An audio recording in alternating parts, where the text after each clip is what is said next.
Today, the Committee on General Government Operation, Appropriation, and Housing is reconvening on Bill 404. This is a continuation of the last hearing we've had. We recessed on Tuesday, December 1st. Today is Wednesday, December 9th. And the time now is 5:20. Welcome to everyone connected by Zoom and those tuning in via television or the YouTube channel. Thank you for your patience and for accommodating the Zoom platform while we maintain social distancing mandates. Public notice. Notice of reconvening of this public hearing was disseminated via email to all senators and all main media broadcasting outlets on Wednesday, December 2nd. The bill we'll be discussing again or continue to discuss is Bill 404-35, introduced by Senator Regine Bescoulie. An act to add a new section 48104B5 and section 48104E, both of chapter 48, title 10, and to amend section E of chapter 62, title 21, all of the Guam Code annotated relative to prohibiting any future or any further further use of septic tanks on certain lots located in the groundwater protection zone, regardless of whether said lots are part of a parental subdivision. A reminder, our first virtual public hearing was held on Friday, October 23rd. That was the first one. And moving to the rules of conduct during this Zoom. The Zoom meeting is hosted by my staff, and we will mute all Zoom participants until called upon by myself. Members of the committee and or non-committee members wishing to speak may indicate their desire to me through the in-app chat feature. Individuals testifying shall first be recognized by me before speaking and begin by stating their name for record-keeping purposes. When called to speak, please ensure that you are unmuted. Committee members will be allowed, all senators will be allowed to pose a question to the individual testifying. Questions and testimonies shall be confined to the substance or nature of the agenda. Personal inference as to the character or the motive of any senator or any individual testifying is not permitted. Any violation of this general rule of conduct will result in removal from the public hearing by my host. Please ensure that your video remains on throughout the hearing. Participants must be visible at all times and not engage in other activity during the hearing. If you're having a drink or having a snack, I understand. It's dinner time. Failure to maintain visibility may cause your removal from the meeting live stream. I'd like to acknowledge my colleagues that have joined us tonight. I see the author of the bill, Senator Regine Bescoulie. I see Senator Therese Terlai. I'm looking at the Zoom, and I guess we're the only surviving three for the day. But it's okay. It's all good. Everybody can still continue to go over the video. I would like to invite Senator Regine Bescoulie to provide an opening statement and any update that she would like to provide. And then we will begin with, we will start with former Senator Simon Sanchez. Then we will go to Vanessa Leon Guerrero and then Bobby Saad. I'm gonna murder your last name, Bobby, but that's okay. You're smiling back there in the background. And then we go to John Duane, and then I'll call everybody as we go along, okay? So I think everybody that's here will be able to testify. Hopefully you have some update to give. Senator Lee, please. Mr. Chair, and Hafide, buenas and Hafide, everyone, and thank you so much for being here. Mr. Chair, I really want to thank you for the additional time to keep working to resolve some of the concerns addressed by our public stakeholders on Bill 404. And again, over the course of these hearings, it is clear that we all support the intent of protecting our aquifer. And that's why I'm so thankful for the chance for our office to meet with CCU Commissioner Simon Sanchez, GWA General Manager Miguel Burdallo, Dr. Jensen with WERI, Captain Bearden with Guam Environmental Protection Agency, and Mr. John Duenas just earlier today, so that we can all put forth an emerging consensus and a potential compromise. So I want to thank all of these experts for proving that there is a way to continue to allow landowners with parentally subdivided lots to build homes above the Northern Guam Lands aquifer while still doing a better job in protecting our precious drinking water source from harmful nitrate pollution and contamination. So, Mr. Chair, today I publicly commit to amending this measure to allow GPA to permit a new category of advanced nitrogen-reducing residential on-site disposal systems as an alternative to traditional septic systems for parentally subdivided lots above the aquifer. This technology has been implemented in jurisdictions like Hawaii and can treat up to 50% of nitrate pollution in residential wastewater. I also believe that the experts at the Guam Environmental Protection Agency deserve time to carefully consider and receive public input on administrative rules to allow this and more effective technology that may come out in the future. So any amendment will include substantial time for EPA to make rules through the AAA process, which requires additional public hearings and legislative consideration before they go into effect. I look forward to working with our government stakeholders, to include Mr. John Duenas, who's here today, the Guam Association of Realtors, GWA, GIPA, WERI, and more within the next 24 to 48 hours to ensure any proposed amendments in this regard are vetted by these stakeholders. And Mr. Chair, I just want to say, I get it. I understand the concerns that are brought up by many members of our community. You know, myself, my family, we own land up north too. And it was never my intention to cause undue hardship for our families. But the truth is, if we do nothing, the data shows that we will close wells due to nitrate contamination. This will cause property values to drop, and it will cost millions in monitoring, mitigation, and replacement work that will be passed on to our ratepayers.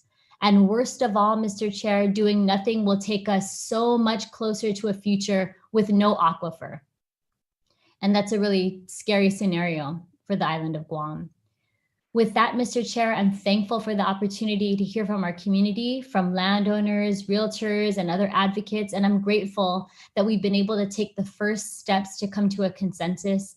I hope we can continue to work together so many more people can be brought on board and understand what it is that we're attempting to do, and hopefully support this effort moving forward. So again, I thank you, Mr. Chair, for the additional information or the additional opportunity, and I look forward to hearing from the public and our stakeholders. Si Diyos masi.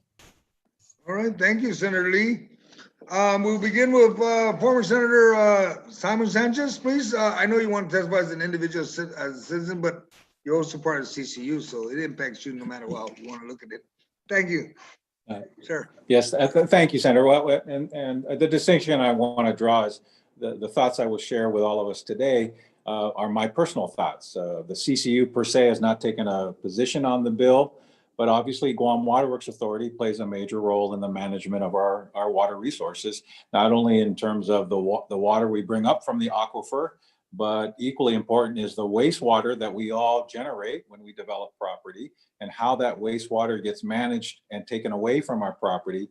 And we want to do that in a way that doesn't threaten our water resources. And that's what the senator is alluding to, that as Guam has developed over the last 30, 40 years, and there's more development, 30, 40 years ago, with limited development, it was the old way of you build leaching fields, you sort of just dump your wastewater into the ground. Then we matured into technology, which is the typical septic tank that we have now. And while it served a wonderful role, we do get concerned that the septic tank technology that we have been using is not necessarily putting us in a position where we're reducing the amount of nitrates that flow into the ground from this older technology. I was very encouraged, and I really want to thank Citizen John Duenas. He took his own time. He was very articulate in his concerns, and he's a professional engineer. He understands water and wastewater, and he knows how to develop land. He has background in real estate development and engineering development. So he's very familiar, and he raised some significant issues in terms of a good idea done well or not well. And he's been very helpful, and he, on his own time, agreed to help us rethink this, provided some of the amending language that Senator Biscoe Lee was alluding to, and working with GWA, Guam Environmental Protection Authority, and Weary and myself and the senator and Phil Leangro, who works with the senator, we were just all at a meeting this afternoon. And there seems to be emerging consensus that there are better technologies that we could permit on Guam, and permitting is the role of the Guam and ultimately the Guam Environmental Protection Agency, who currently permits how you develop your land now in terms of water and wastewater, right? They issue your permit. We don't have an unlimited ability to develop our property. When I develop my property, I can't do it in a way that hurts my neighbor, right? And that's why there are some limitations. And one of the limitations that impose on all of us is how do we manage the wastewater we create when we develop our properties? And we want to move to an improved process and a more flexible process. You know, the current bill, one of the challenges was, you know, when you set it in law, it's hard to change. And Mr. Duenas, among others, was saying we need to let the existing parties like Guam Environmental Protection Authority, who already by law have the authority to assess how a property gets developed and what choices they have for technologies, give them the technology or give them the permission, the authorization in law to bring to the community these new technologies, educate the community, the families that own the land, the contractors that they're going to be hired to develop, to build the house or the building or the structure on the land, to reach out to them and educate them on this new technologies, give GEPA the ability to say, in this part of the aquifer where you're developing, let's use this technology, because as people pointed out, like Mr. Duenas, there's some parts of the island, some parts of even the aquifer that you could permit the current type of septic as a solution, because it's in the part of the aquifer that we're never going to develop for potable water, right? But in the parts that are most sensitive, we want to think of a better way to handle wastewater. And there's a new type of technology that does not dissipate as much nitrates into the ground. And when it gets into the ground, it goes in the aquifer. It's that type of mitigation, reduction of risk to our aquifer that we're all trying to achieve. And that's the goal of Mr. Duenas. That's my goal. That's the goal of GEPA, Weary, and GWA. We want to be able to develop property, but we need to manage our wastewater that we create better. So Mr. Duenas had proposed some very good ideas about how to amend the bill. Guam Water Works Authority and the group working on this went back and also took into account some of the earlier testimony from all of you and put together some amendments. We discussed those today. And the staffer for Senator Biscoe Lee, Phil Leangro, who was very good, was there today sort of chronicling all of this, looking at the amendments, and basically is charged with producing these amendments that will allow you to develop your property, but sort of change the way in which you handle your wastewater, do it and yet require the government to make sure it educates the community on this new technology. It doesn't say tomorrow you can't do this. There's going to be a process for GEPA, Guam Environmental Protection Agency, to present these new technologies and the new rules about bringing onto these technologies. And these new technologies are not much more expensive than a septic tank, but they're far better in reducing the amount of nitrates that flow eventually into the ground. And that's sort of the compromise, is that all of us sacrifice a little bit in terms of moving to technology that might be a little more expensive. But you know, if you're building a house and you finance it over 30 years, we're talking about cost differences of $3,000 to $5,000 versus the traditional septic tank. That's not going to kill your mortgage loan, you know, a 30-year loan. That you can handle, right? And that's the key. And I think that's really one of the takeaways from Mr. Duenas's input was, let's do this in a way that we give the community the maximum amount of time to learn about the new technologies. Put the burden on us, the government, to bring the information to you, to the realtors, to the contractors, to the property owners, show you the different technologies. The senator alludes to the fact that we're not, the new technology we discuss most prominently, and if John wants to participate, he can detail that more. You know, we didn't invent this, that we're looking at Hawaii and other places that have moved to this type of technology. It's a better way to do it. And we're going to want to encourage the higher use of this technology, particularly over the aquifer that we would harvest for fresh water. All right. And I was very encouraged by the discussion, and I'm very hopeful that when the amending language comes out for the legislature to consider, one, it'll do a few things. It'll set the parameters for which the government establishes this new approach to this new technology. So it doesn't say effective tomorrow, this will happen. It forces the government to study it, present it to the community, reach out to community, and as the senator alluded to, there's going to be some new rules and regs that emerge from this new technology and the new process. And that has to go through what's called the AAA process. The government can't adopt rules without going through a AAA process, which requires them to have public hearings, have outreach, and then those rules still go back to the legislature. So we as the public have a chance to say, hey, can you look at that? This raises a different issue. We have a number of opportunities to look at these new rules and regs before they are adopted. And even then, even though the agency adopts it, it has to go to the legislature, just like this bill is going to the legislature, so that you have a chance to adopt it. But I was very encouraged by the emerging consensus that says the goal of protecting the aquifer by changing the way we handle wastewater on the properties that we still develop will be better achieved, and we can improve on the goal of the bill is good. Protect the aquifer but allow development. But and I've been a former senator, you're always looking for feedback. There's always input out there that can help you. And people like John Duenas have proven to be extremely helpful in helping us think about this. And GWA understood it. Guam Environmental Protection Agency was there. They understood the kinds of issues Mr. Duenas was raising. WERI understood it.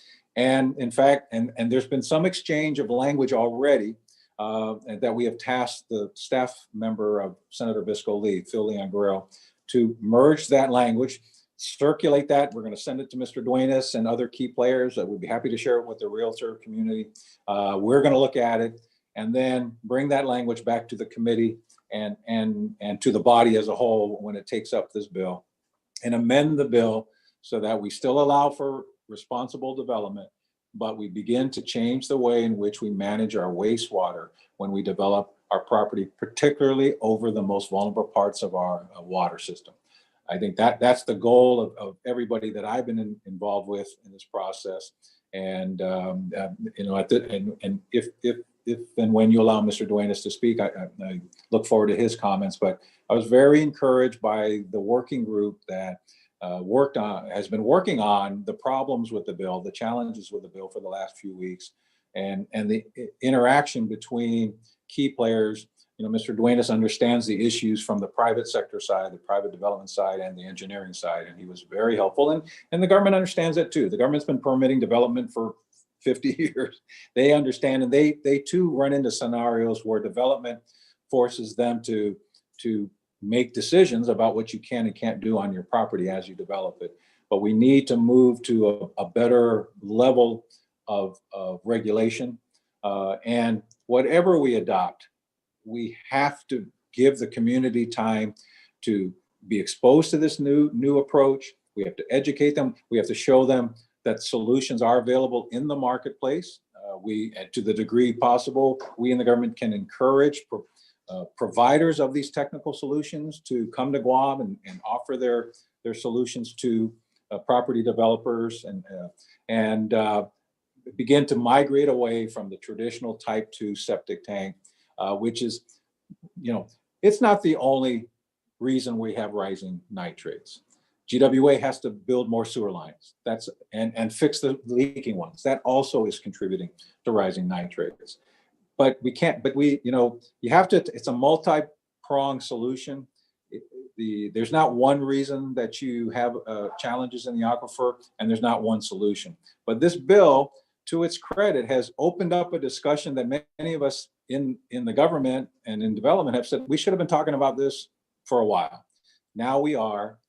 We're hearing from the community that they're concerned that they can't develop their property. So we know we have to have solutions that allow you to develop your property, but we need to bring these new technologies that are available, that are not that much more expensive, but do a much better job of managing our wastewater when we develop our property, and get those and make those available to our public, and eventually require that to be the new standard. but the community has to be given the time to understand them, learn about them, adjust to them. And the bill, as we suggest, one of the things we suggest is that Guam Environmental Protection Agency will adopt new rules and regs. Will be given a time period to adopt those rules and regs, and they will be required to take those rules and regs to the public that change the way we manage our wastewater as we develop our property. So that's been what's been going on kind of behind the scenes as we've listened to the feedback from the community in trying to achieve the mutual goal of protecting the aquifer while we allow responsible development. And so let me leave it at that. And if you allow, Senator, Thank you. If you give Mr. Duenas a chance to speak, if he's willing, he's been a big piece of helping us think about it differently, provide alternative solutions that the government is very open to and agrees with. And from that, I think we have a better approach. All right, thank you. Thank you, Thank you, sir. former Senator Simon Sanchez. The next speaker would be Ms. Vanessa Youngwell. Vanessa, I think. Are you good? Go ahead, unmute. Can you hear me? Yeah, you disappeared. Oh, there you go. There, now I can see you. Okay, go for it. Okay, I apologize. My name is Benice Leon Guerrero. Okay, it's okay, Mr. Senator Agustin, I understand. Everybody says it wrong. I had a lot of, how do you say it? I have a lot of concerns regarding this bill. It was brought to me by my brother, who lives currently on our land and has a sewer septic tank. Our land is probably right over and where you guys are talking about the aquifer and everything. But the point is this: you guys are bringing a bill. I respect that we want to move forward.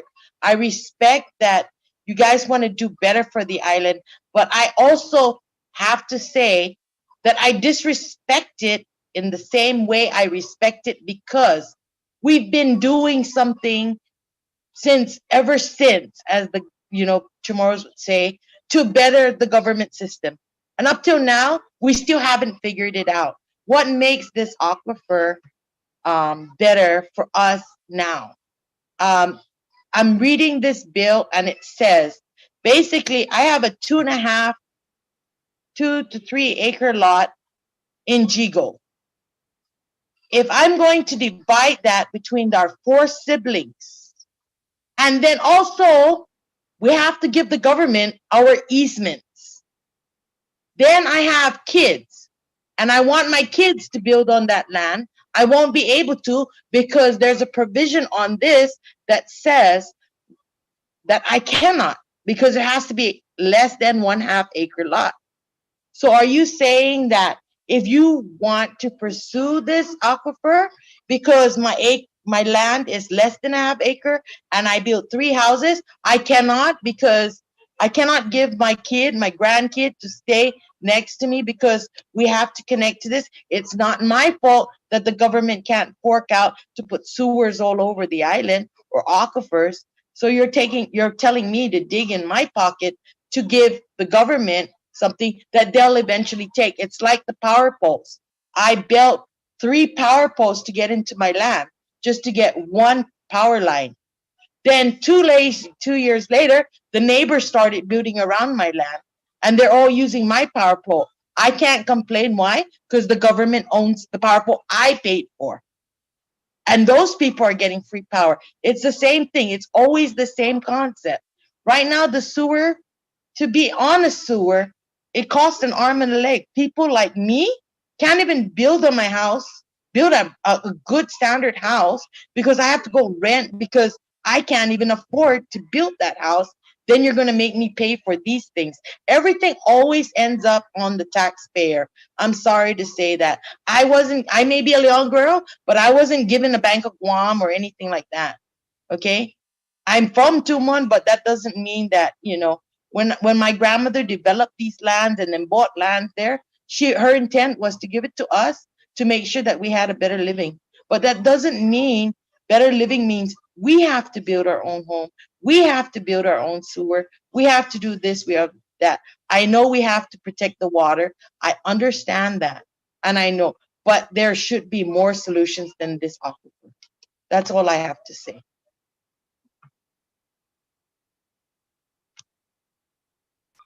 Thank you, Ms. Longuero. Now I'm gonna ask Bobby Sajdev. Did I beat that one up, Bobby? It's close enough, Senator. When you can't Thank get you it right, very much. Sanchez. I always said Sanchez. Okay, go for it, Bobby. Please, Ted. Please go ahead. Thank you, Senator. Thank you. Half a day, everybody. I was hoping to hear from John before I speak, but I'm just going to make a quick comment and then I'm just going to let it pass on because a lot of the comments follow the same sentiments that both Venice and the good former Senator Simon Sanchez had also indicated. I was just hoping, and I'm glad to hear that there are some amendments to come from this bill. And I think it's responsible of our legislative body as well as our EPA and our government to make sure that there's a process that is followed. It's not just an immediate turnaround. So this process is, whichever way it may be, whether it be new technologies or whether we follow a certain type of system that's going to change the way people live their lives and how they proceed with development or how they proceed with future family planning. This process needs to take time. It needs to go through its method of introduction to the community. And it can't be something that happens overnight and stuff like that. Just like the way of what has happened to our aquifer. It didn't happen overnight. It took a time. It took a long time for it to become the way it has become.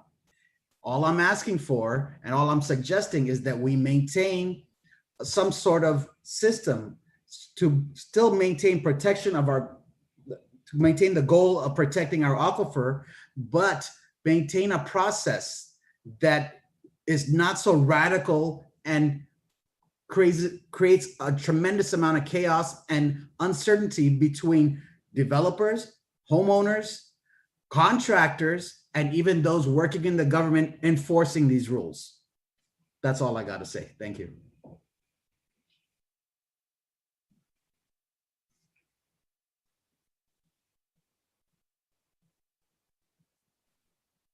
Okay, Bobby. Thank you, Bobby. Are you good? I'm Are good. you good? Okay. Now we're going to have Mr. John Daniels speak. Even though you had all the announcement already given to you by Simon, so we'll let you finish it off.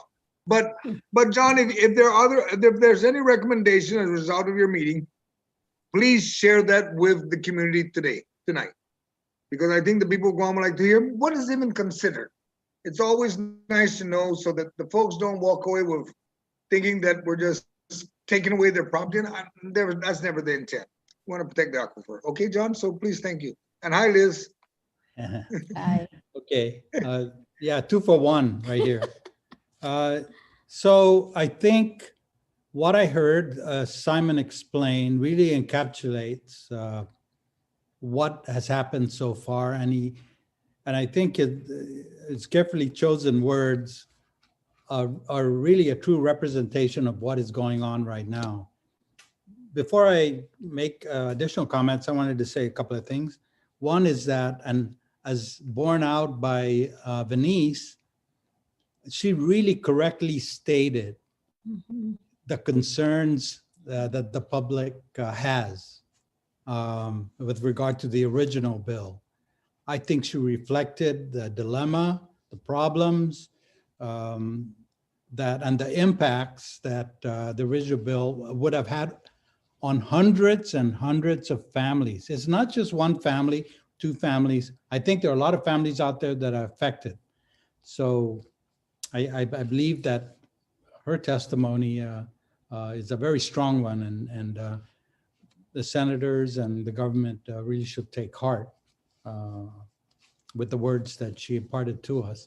The second thing is that the understanding is that the original bill applied to properties that were considered part of the Northern Guam Lands Aquifer.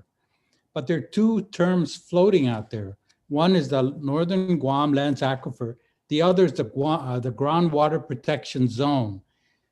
To be precise about what it is that we need to look at, we really should look at the groundwater protection zone.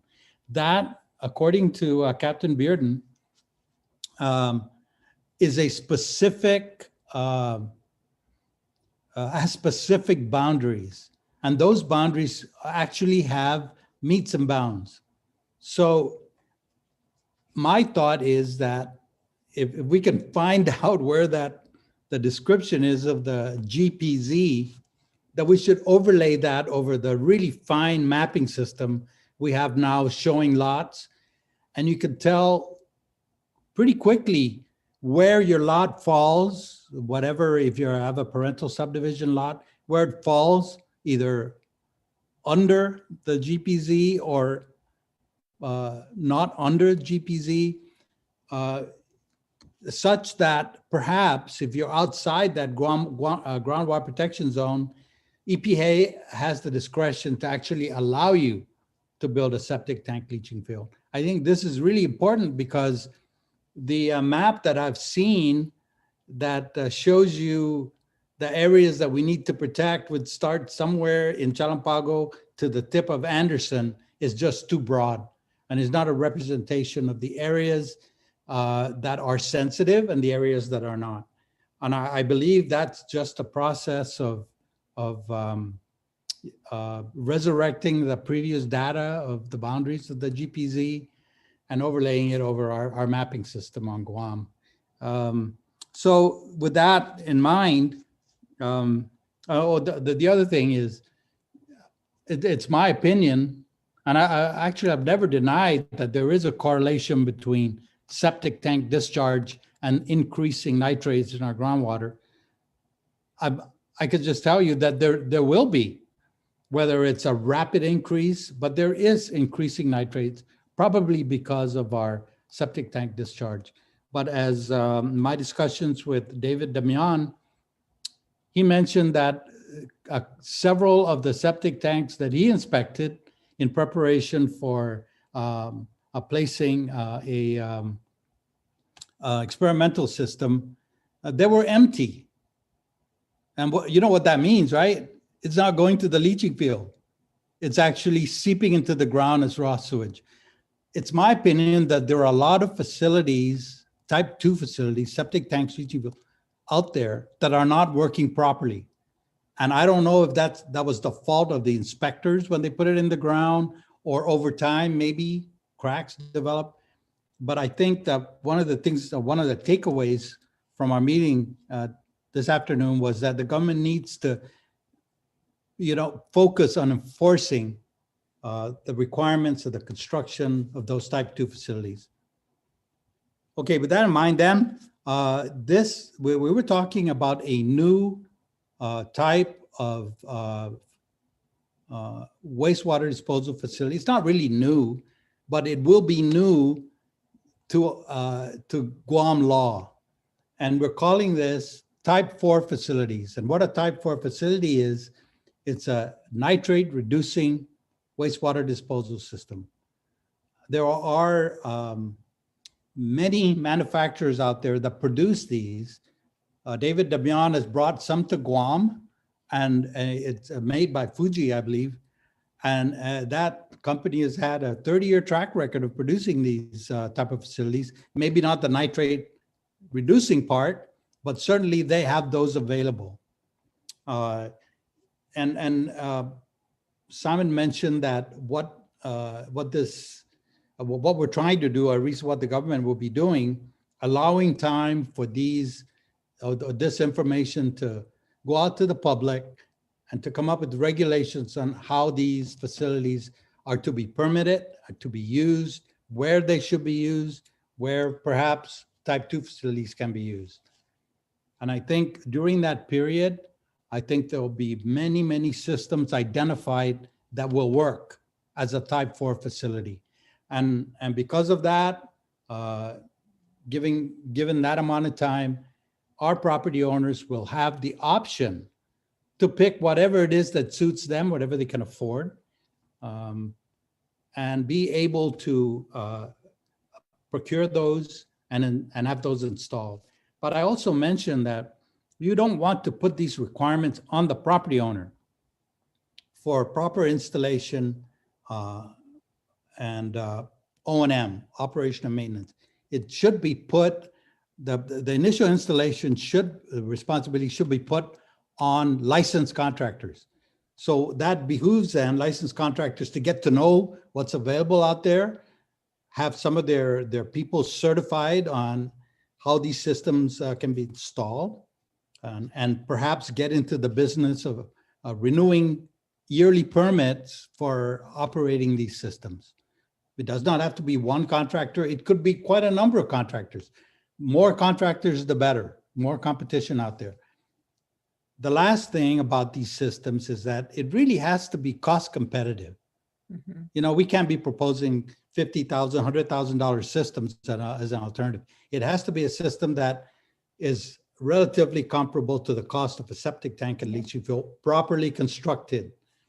If you look at Chapter 48 of Title 10, there are provisions there for septic tanks to be pumped because sludge built over the years will give you less capacity and less room for treatment and storage of liquid volume. But how many people out there who own septic tanks have had them pumped? A lot of people out there have never had them pumped, probably because they're not even holding any liquid.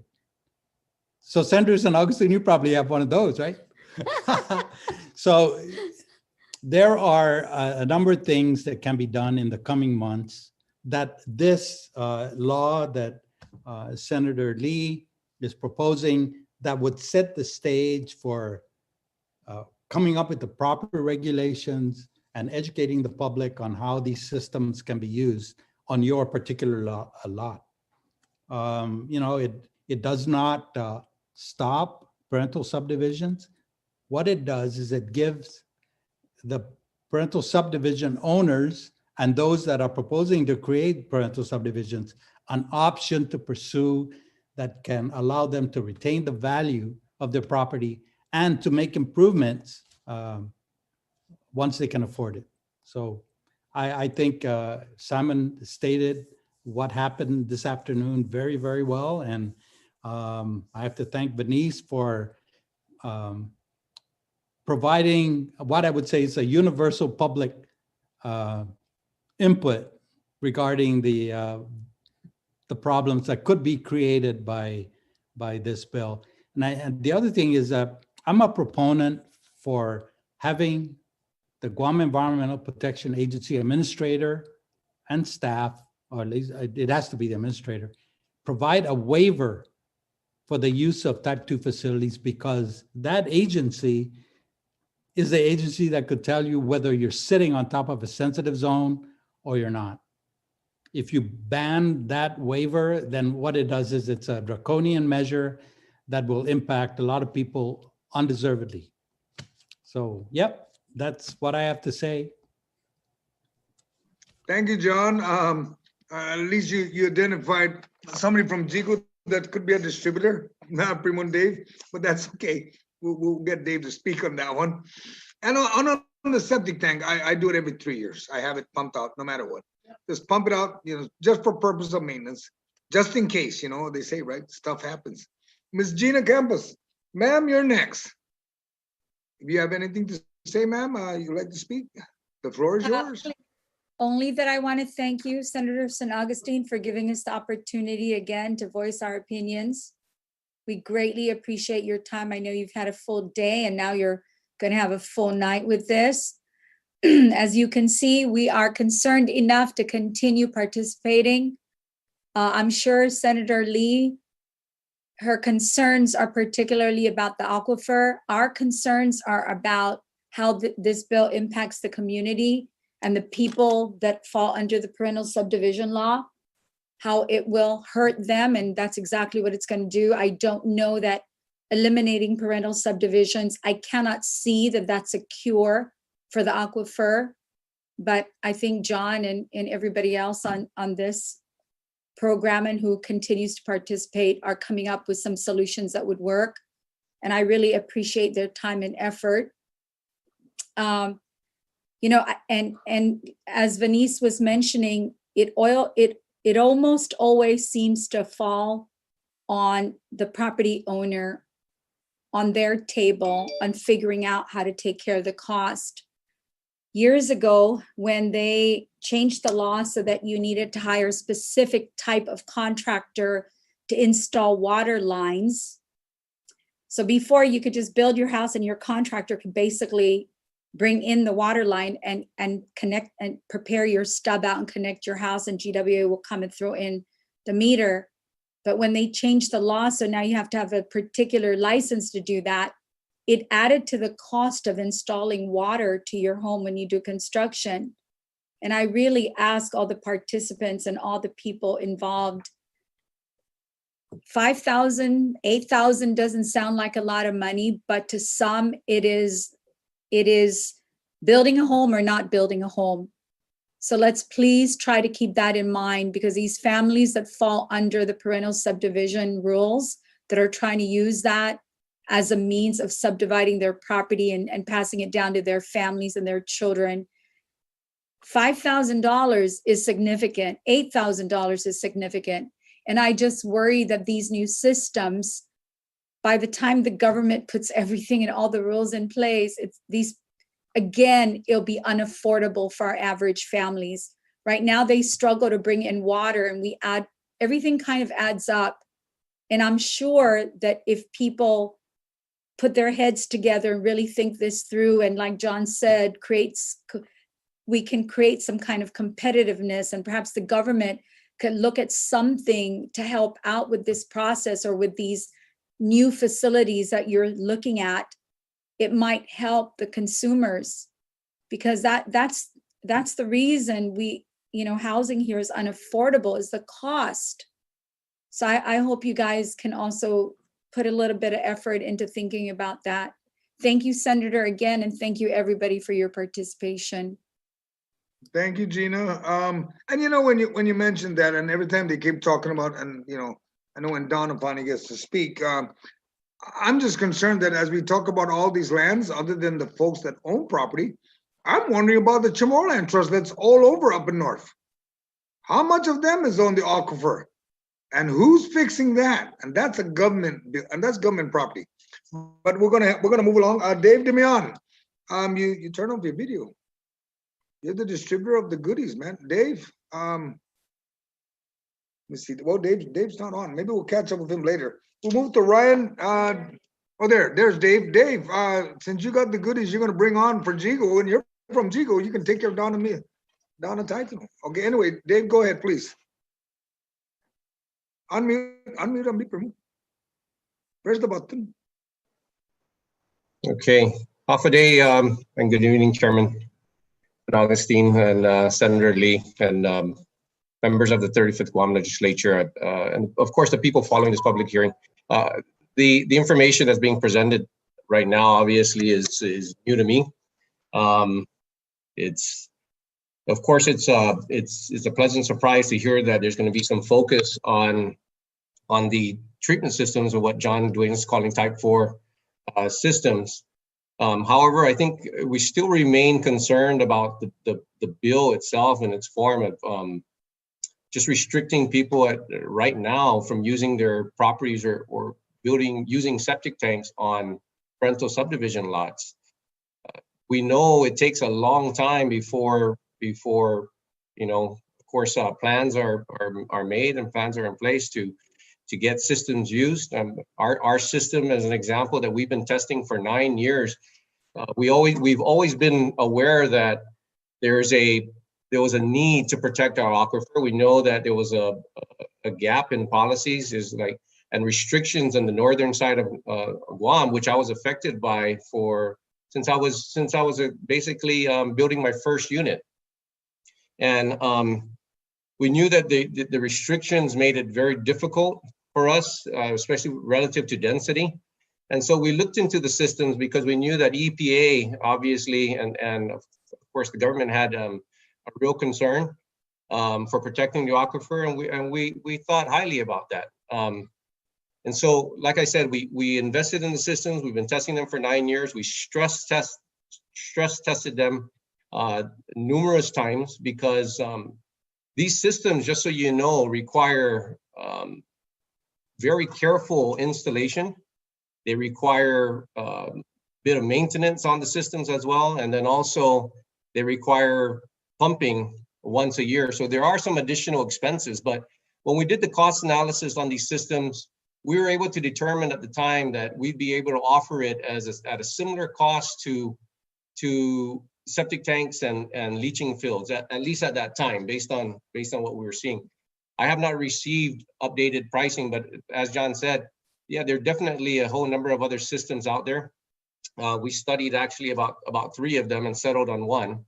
And you know, so moving forward, I sure would like to say, I really am moved to want to just say, hey, it looks like we're moving into something good, and maybe not close our eyes to the bill and just say, you know, we're going to be accepting of it. But you know, this was never the goal for me. When seeing the bill, I was just not accepting of the bill at all, because I knew, as I testified in my first testimony, because I knew there are other solutions, and I think it was important for the government of Guam to truly study that first and offer to the public, offer to the people of Guam solutions before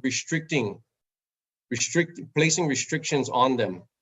Like I said, I come from a family that has a number of children, extended families, and they use the parental subdivision. They have actually subdivided their lots. Their parents have given them the property, and you know, for example, 9 children, 2 of them got to build, but they still have, as an example, 7 more left. And so what happens to them and the many other families out there that have parental lots? I'm included. I deeded some to my children as well. So what happens there? I mean, I know we're providing a solution. We're saying that we'll ultimately be able to use type 4 systems or on-site treatment systems, but when? What's the timeline, right? Has anyone completed a policy or a study on what the requirements are? Maintenance, pumping. What happens if they don't get the systems maintained? What are we gonna do? There's a lot of things that need to be studied before we push this onto our people. And I'm very concerned. We think we're gonna pass this bill and say that we have a solution in the future. The big question is when. What is the time frame? And I know that, you know, Senator Lee, you have, you know, it's a matter of time. You're no longer going to be part of the Senate next year, and they're probably looking at this as an opportunity to I guess pass the bill. I'm glad. I'm really happy that we're all focusing on this topic now. It's actually very close to me, and you know, I think I testified before. I'm not sure if I mentioned, but my father was the wastewater manager at GWA from somewhere around the 1970s to around 1992. He was a wastewater manager, and even at that time, they experienced a lot of problems with the system. It's still ongoing as of this time. And my testimony, actually, I just like to say, when I was preparing it, was really focused on definitely not supporting the extension of sewer lines on this island. And the reason why is because we know firsthand, we know for a fact, the sewer lines are deteriorating. The sewer lines they're failing. We know that the failing of the systems like the Cha'ut pump station or the Mamahana pump station or the Jigo pump station, we know for a fact these are leaking sewage by the millions of gallons, which definitely have a greater impact on our aquifer than what we've been pointing to, which is the septic tanks and leaching fields. And I have videos and pictures that display that. It's a real concern, and our people need to be very aware of that. The other issue that Donna brought up, previously was the issue about earthquakes. We already have a vulnerable system. We have a very vulnerable sewer system. The lines were installed back in probably the 50s, 60s, 70s. And I like to close my eyes to this and say, wow, you know, we have a good thing going, but I really can't. I just really can't. There's the sewer system, the main line needs to be fortified. I talked a little bit about, and I was getting into my presentation, and it was actually related to the Fukushima, the Japan earthquake that hit. When was that? That was back in, was it 2011? We all know we're within a seismic area. We experienced an earthquake on August 8, 1993. But in Japan, when the Fukushima was hit by that earthquake, they had a major catastrophic damage of over $4.5 billion. And we're familiar with it because we're aware of the nuclear power plant that was damaged and of course spewed possible nuclear waste onto our oceans. But do we know what happened when the earthquake hit Fukushima relative to sewer? Well, it created a major catastrophic event. You had millions of gallons of sewage spilling onto the land. And of course, on Guam, what happens when that sewage, if that should happen? We know eventually it only goes down. The amount of, and when I'm talking about millions of gallons, we're talking, there was major damage. Of course, they also had a tsunami that hit. And Guam is actually very vulnerable to that as well. We know that we have pump station, we have a sewer treatment plant in Agana. There's a number of things, and I like I said, I'm actually, my whole I guess presentation has changed a bit, but most importantly, I just wanted to first and foremost express that, of course, I'm very pleased with the move to add type 4 systems. I think it's long overdue. And I think that I'll be happy to provide information, all that we've learned with Dr. Rouse, the late Dr. Rouse. We worked closely on the systems for, like I said, with him about 8 years, with Weary about 9 years. And we learned a lot about the system. We know that our system was stress tested, and it actually impressed us. So, again, I'm probably rambling because I was really taken off guard by the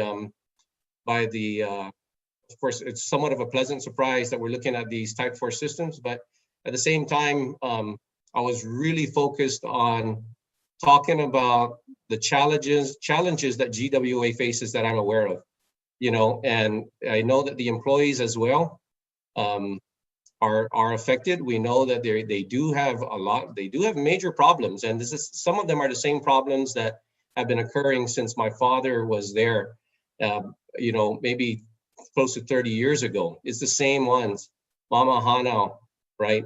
Cha'ut.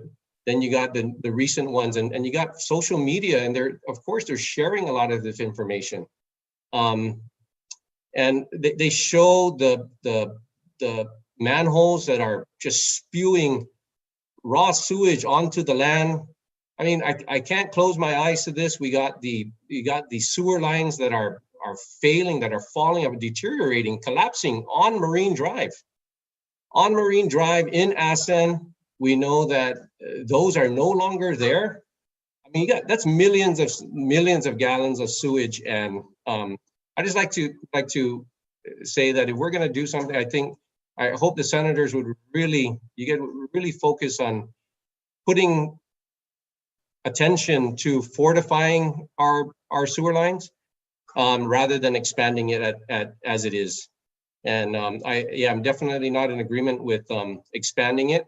I know that brings in additional revenue by quite a bit, but I truly believe that it needs to be fortified before it's extended due to the vulnerability of it. I think our generation has the opportunity to push for the fortification of those lines before expanding it, because the impact that it could have eventually could be catastrophic to our aquifer. So anyway, with that, until I guess I see the adjustment on the edit on the bill, I still, I guess I can't support it, but I am happy to see that we're focusing on type 4 systems, and I'll be happy to, to provide input that we've learned throughout the years. So thank you, and yeah, I'd like to Thank you, Dave. look forward to see. All right, thank you, David. And you're right. Thank We you. need to fortify, strengthen it, and then we can move forward and then expand it from there. We have Mr. Ryan D. Guzman. Then you'll be followed by Donna. Donna, you're at the end, okay? Ryan, sure. Half a day, everybody. I don't profess to be an expert when it comes to the contamination of the northern aquifer. I will say that I am concerned that we keep the water, drinking water, pure and in place as much as we can. The last time I testified as a resident of Dededo and also a property owner in Jigo. Today, I want to testify as a real estate broker and and an advocate for home ownership and private property rights. I believe, based on the testimony that I've heard, that we can't just single out parental subdivisions as the reason for polluting the northern aquifer. Based on what I've learned during this process, is there's many ways that contamination can occur. And I believe that we need to take more time in exploring ways that the government and the community can work together on preserving the northern aquifer without hindering people's ability at the American dream of home ownership and building a home.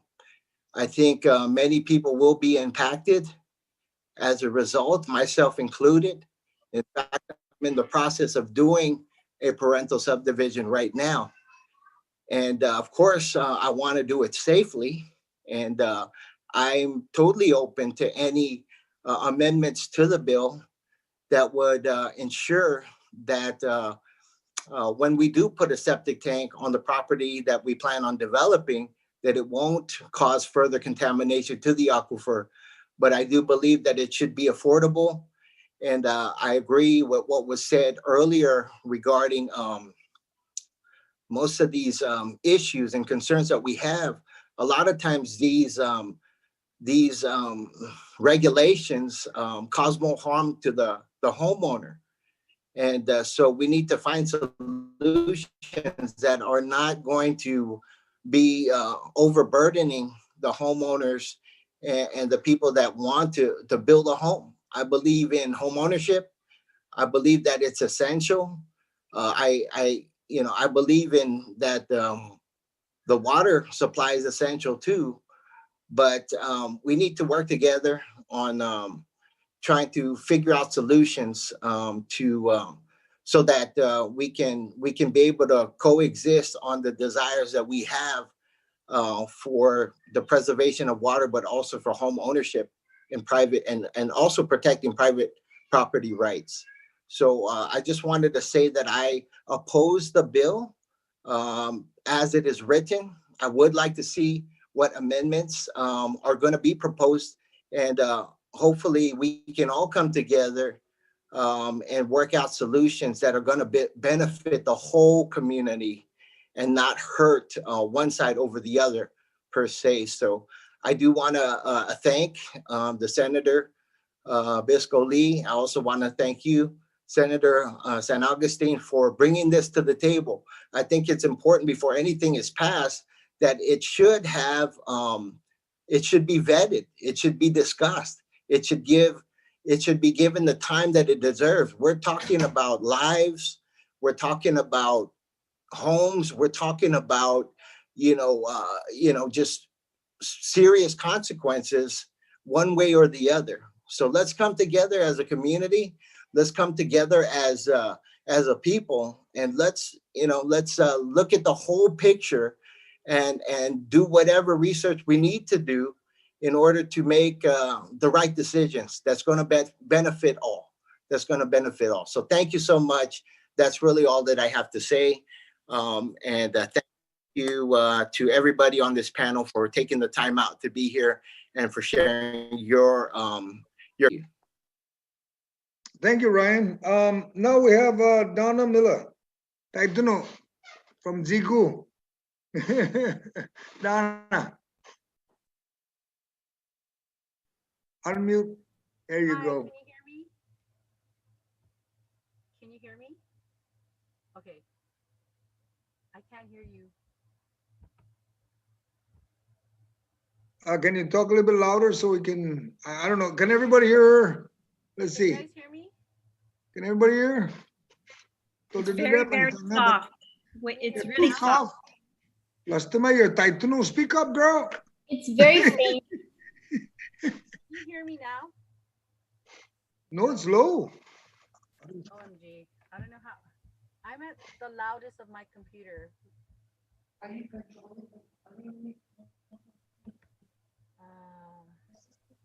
Or what was that, Liz? Maybe she just needs to move closer. Is that what it is, Liz?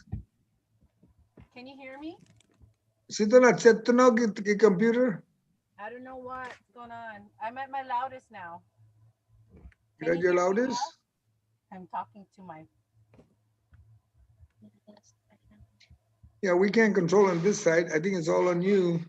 But why don't you go ahead and just try and I mean, can everybody hear her even a little bit? Can you give me a thumbs up if you can hear me? I can hear you, but not real loud. But well, I can work with it.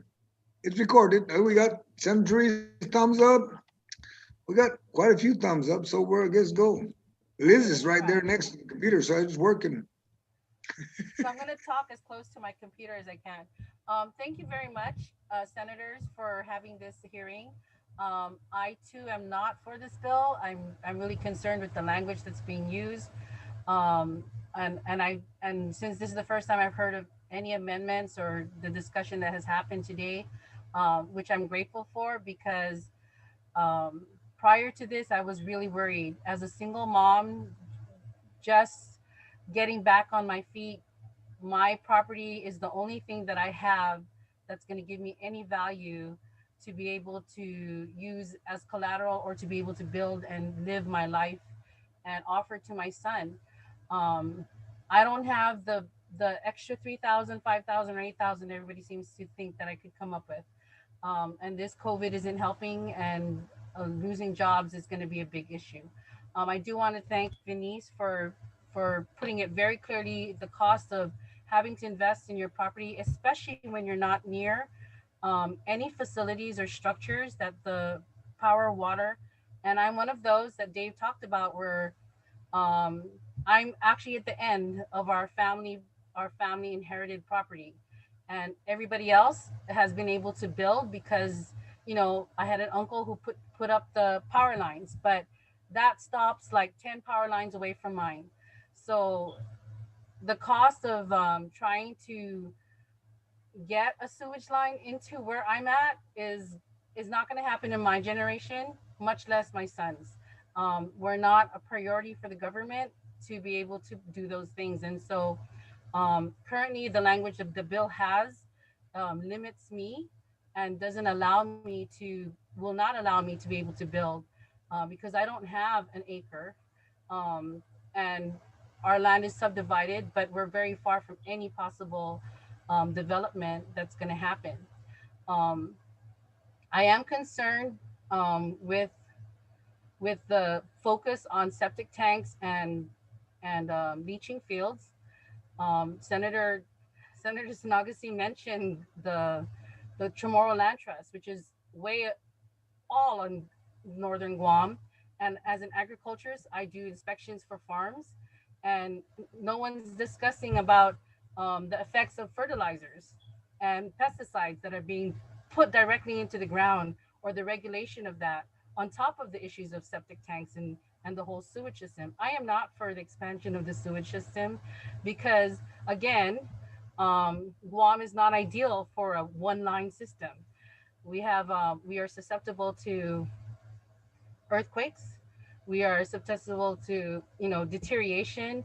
Guam is part limestone and part volcanic, and so it's not a smooth ground down there.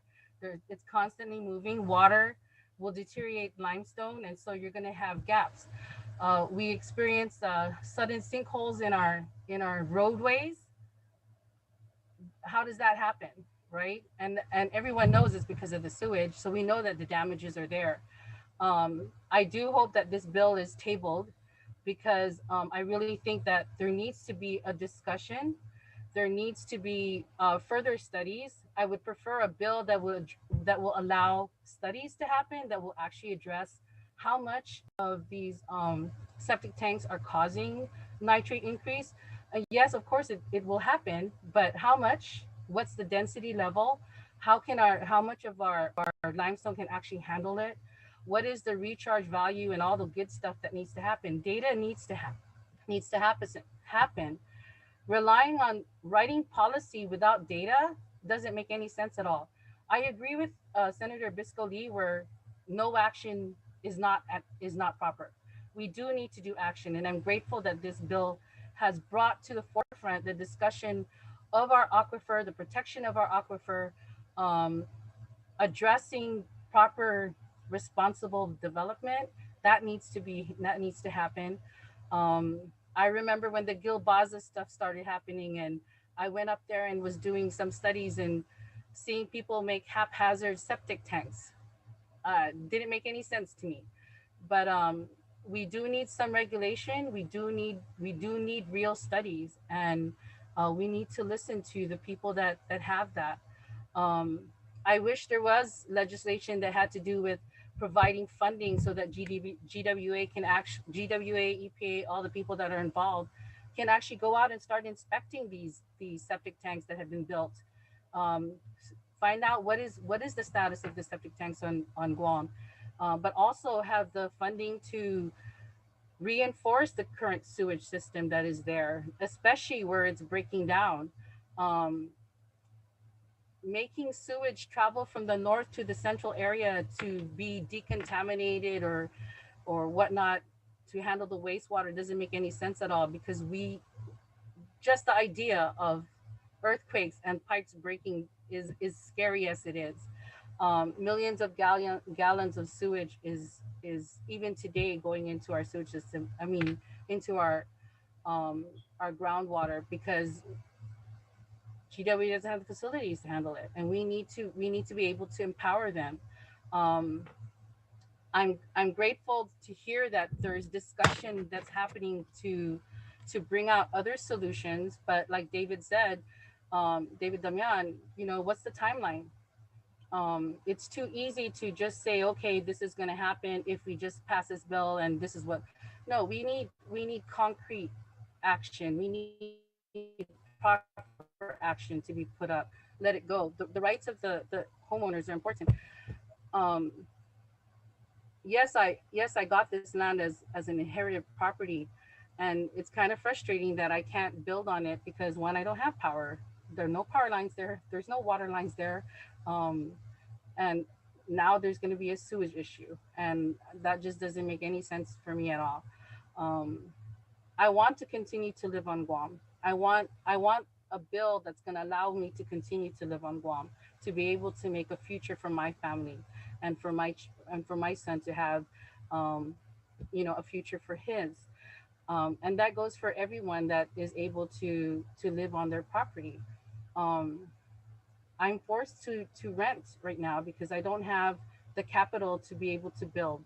And we need legislation that's going to help us, not create legislation that's going to stop us. Our future is our people too, and an aquifer is important, but it has to be balanced. And we have the intelligent people. We have the capacity and the ability to do that. And so I would really, really want you guys to hold off or rewrite or whatever it is that you do as senators. I'm not a seasoned writer for legislation at all or understand that whole concept, but I know you have the people that can do that, and to really put out a legislation that's gonna help not just address the current situation with contamination of our aquifer, but for future generations as well. Um, there are people that are interested, there are people that are concerned, and we need to protect our people too. So thank you, Senator, for allowing me to speak, even though I was late to respond. And even though there always seems to be a problem with my microphone, even in my last session. So thank you so much. Thank you everyone for sharing. That's okay, Donna. We understand. You're a Taitano. You're from Zigo. I understand that. I'm Manita la Familia. But anyway, I want to get back and we want to, let's see, we have nobody else to testify, but I want to be able to allow Senator Lee to ask some of the questions. Yeah, exactly what Senator Therese put out. You came in loud and clear.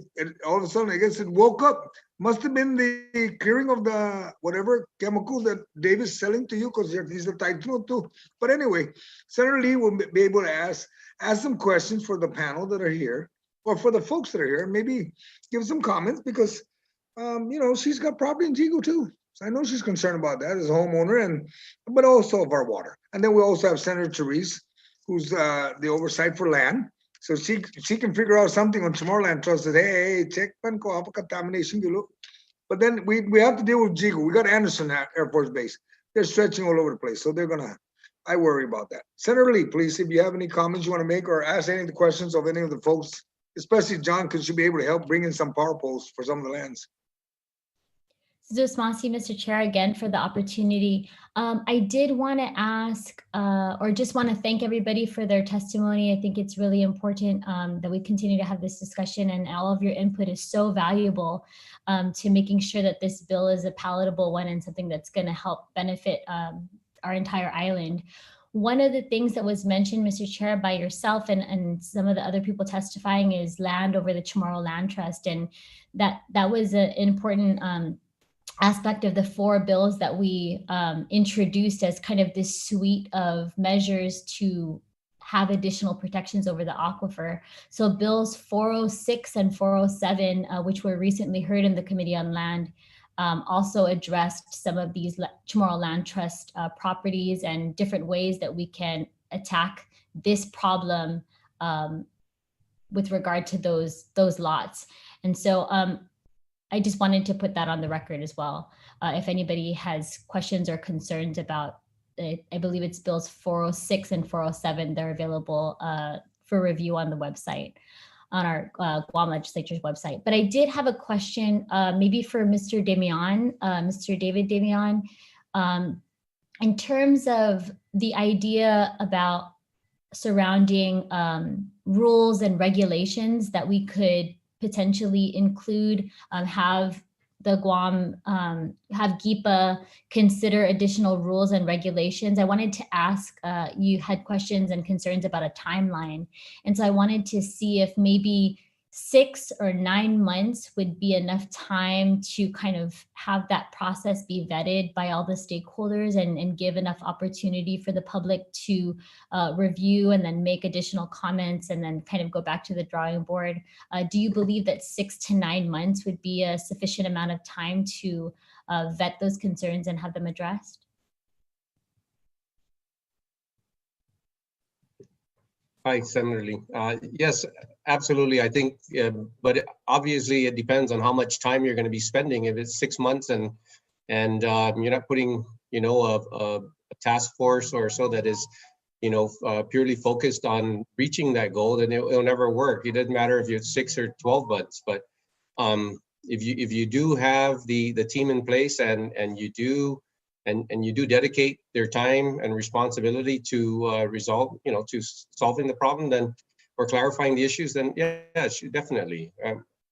Obviously, right, there's a lot of work that will go on in discussions with the legislature and with EPA. But the information, just so you know, the information on these systems are out there. John mentioned 30 years approximately, and I know he was mentioning about something in the systems like they got systems that have been out there for 40 years. I mean, you know, and counting. But and they constantly improve the system. So yeah, 6 to 9 months. The information is there. We've already done tests. We know that our system, as an example, we were really concerned actually when we were bringing in the system, and the EPA representatives addressed their concern. They expressed that the possibility, although we're bringing in a system, it doesn't mean that it can just be used on Guam.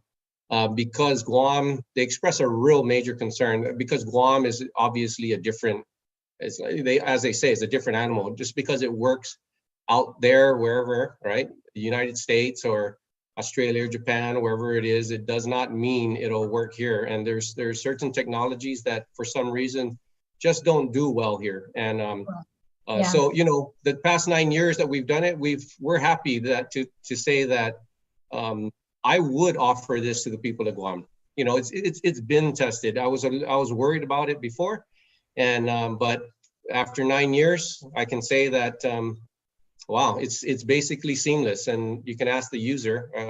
John and Liz know her, but yeah, it's basically seamless.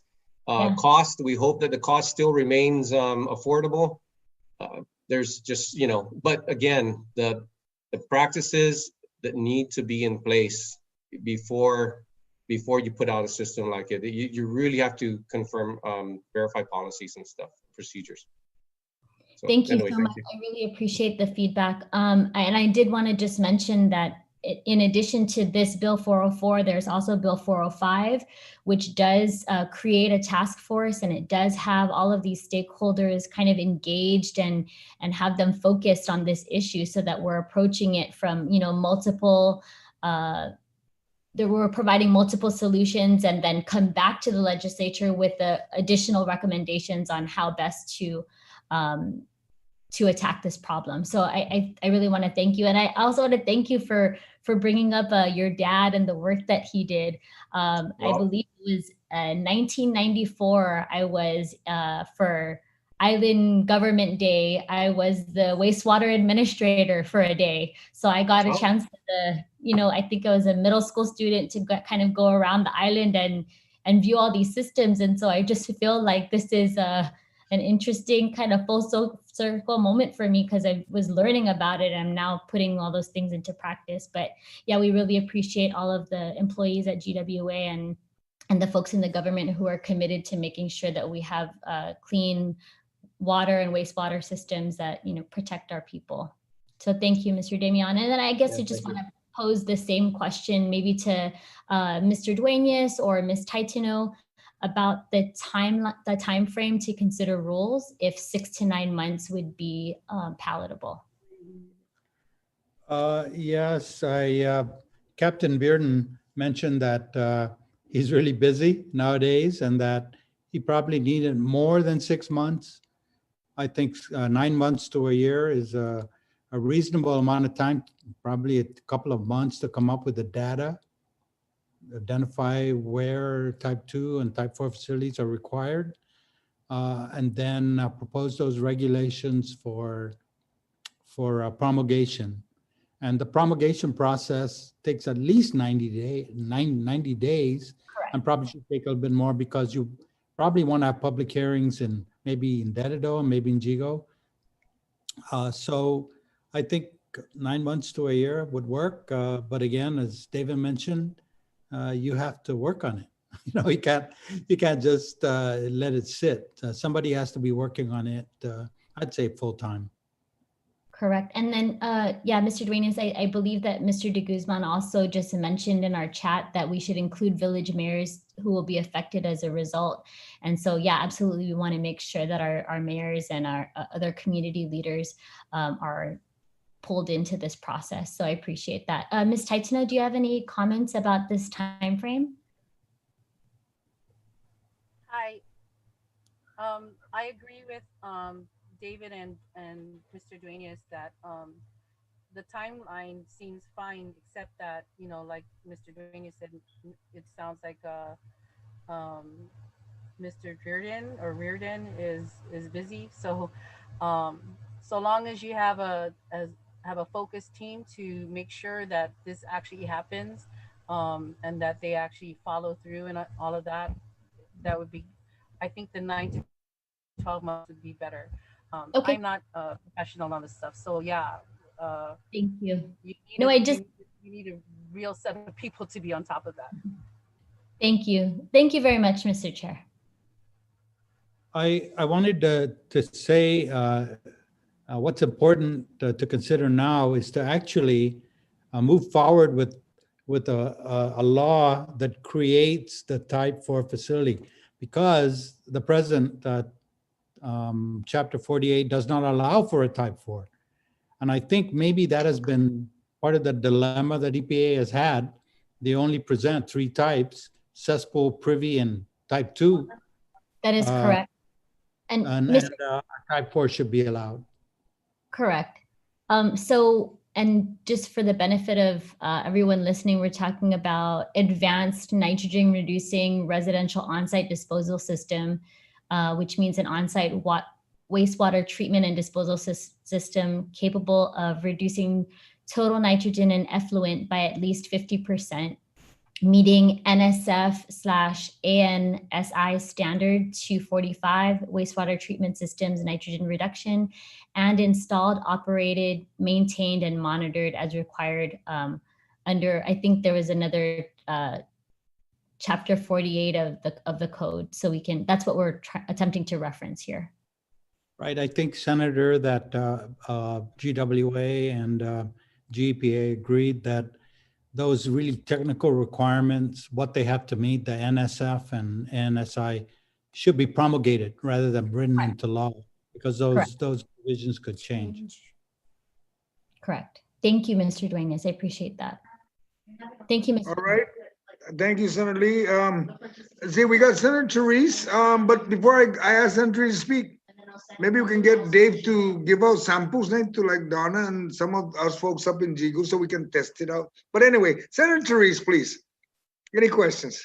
Yes, thank you. Want to thank those who have testified here. Some of you I've heard before. This is, I think, the 3rd hearing I've attended, and very consistent testimony from those who are concerned that we are targeting by this bill parental subdivisions, especially, right? And I'm glad that, Simon Sanchez is here from CCU, because I think it's very important. I'm trying to myself find the link between GWA and their priorities, of their 5-year plans for priority or whatever, their long-term plan, how they establish their priorities. And if certain wells, are facing very high threat, that, if you've included that in your priorities, for example, have you run the sewers to those areas, or just, I want to see that, we're not, just putting this on the backs of these people, in pretty much, I think would defeat the purpose of the parental subdivisions. We allowed that exception to regular subdivision law to allow, because we recognize that would increase affordable housing where otherwise it was just not possible at all. And that was the reality. And so I don't want to go backwards from that. I want to continue to allow everyone to access, parental subdivision, to be able to develop those properties. I think, so I want, if GWA has certain wells that are at issue, that we more, finally address those issues. And for example, we know that the law, we already, as a policy, everybody, the law already says, no septic unless, certain exceptions, right? Unless there's no sewer is the number one reason. If there's no sewer in your area, that's the only reason people are resorting to septic right now. And so now we want to punish those people who we haven't put sewer lines in for. And so, the law created an exception, and it allowed Guam EPA to, in parental subdivisions, sewer still required, right? Unless Guam EPA agrees, to allow the permit in those areas.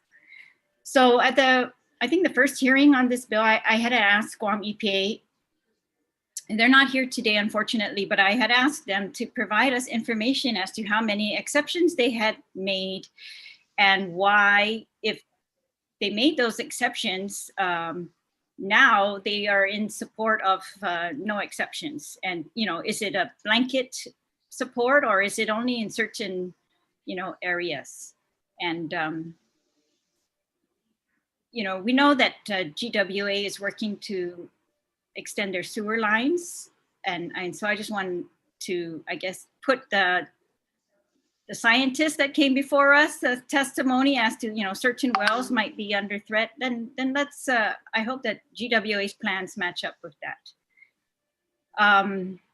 If EPA is allowing exceptions, the burden has always been on EPA to do the regulation, to ensure that when these things are installed, they're installed properly, that they follow the rules. The rules were made to protect our aquifer. If you put in the septic tank properly and you maintain it properly, the theory is that, it would protect the aquifer. And the problem is, I think they admit that they haven't been able to really regulate those regularly. And, but I think, they should perhaps reanalyze their strategy as well and reprioritize, where they're finding the high risk areas to be.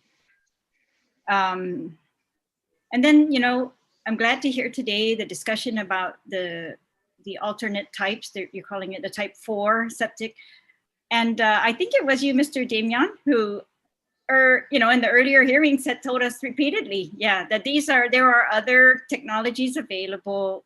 You've even proposed these to Guam EPA. We're waiting for Guam EPA to kind of come on board or move ahead with these, right? And that you've actually asked them to permit these types. And so, that's another gap that I feel like, EPA, they've always had the ability to request expanded authority for alternate technologies. And if this was something that you had discussed with them over many years, I wish that they had done that, earlier. But the technologies will continue to change, so they need maybe to have this authority on an ongoing basis. But I want to thank you, Mr. Damian, for pointing out, I think you were the one who raised this in the hearings repeatedly. You're welcome, Senator. So,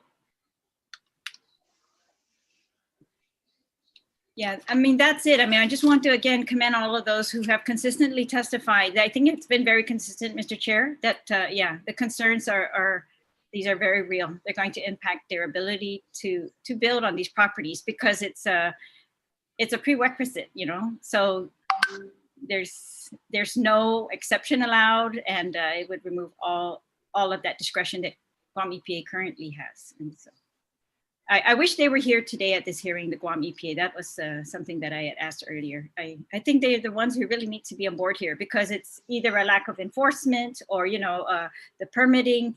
I'm thinking, we'll give them the benefit of doubt. They're doing the permitting properly and these things are being installed properly, right? They're following the rules. So there's some gap and it looks like it's just the follow-up regulation or enforcement. Thank you, Mr. Chair. All right. Thank you, Senator Therese. Just want to make it clear for everyone.